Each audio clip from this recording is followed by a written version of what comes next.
In this video, we are going to talk about theoretical linguistics.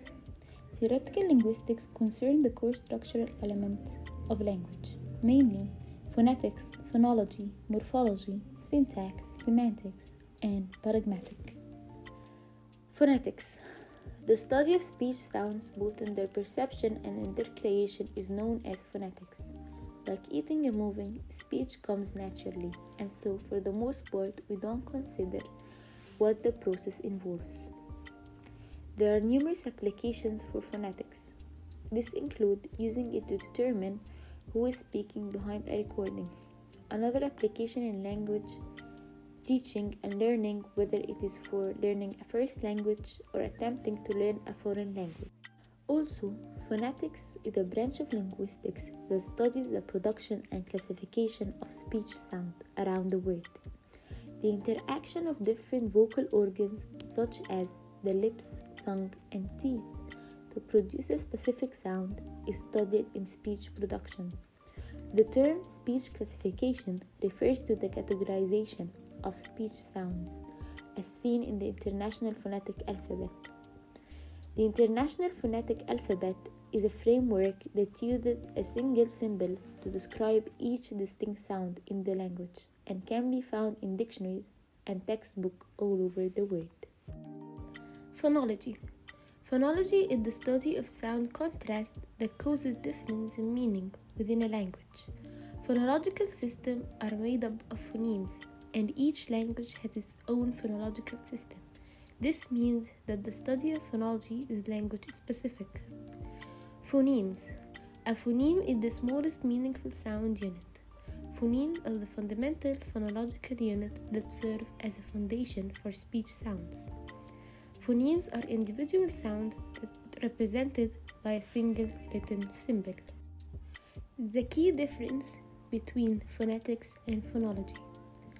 Phonetics studies the physical production of sounds, focusing on how vocal organs interact with one another and how close these vocal organs are to one another. Phonetics also investigate the concept of voicing, which occurs at the pair of the muscle found in your voice box, also known as Adam apple. Phonology, on the other hand, is associated with the abstract properties of the sound, as it concerned with how these categories are stored in the mind. Morphology. Morphology is the study of word formation, including the ways new words are coined in a language.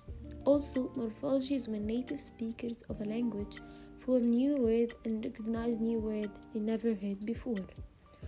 Also, morphology consists of morphemes, which are the smallest unit of language that have meaning and can be further subdivided. Morphemes is divided into two branches: free morphemes and bound morphemes. For the bound morphemes, there are inflection morphemes, which are the study of how words are altered to represent grammatical categories such as tense and number. And derivational morphemes, the study of how words are formed from roots, prefix, and suffix. For the free morphemes is divided into lexical and functional. Lexical morphemes carry the meaning of word and content, while functional morphemes give the function of the word like articles and conjunctions. Syntax. The rules that govern how words combine together to form a phrase, clauses, and sentences are referred to as syntax. The term syntax is derived from the Greek word for arranged together. Syntax also refers to the study of language syntactic properties, while syntax means the arrangement of words to make sentence. There are four types of syntax: simple sentence, compound sentence, complex sentence, compound complex sentence. Semantics is considered with the literal meaning of words, as well as the meaning of their combination, which together form the core meaning or the starting point from which the entire meaning of a particular statement is constructed. Also, semantics explore how language can be used differently in different contexts to create suitable meaning. An essential area of linguistics is pragmatics, It enables us to focus on how meaning is created in a specific context and enables us to see beyond the literal meaning of words and statements. The listener and the speaker are constantly negotiating.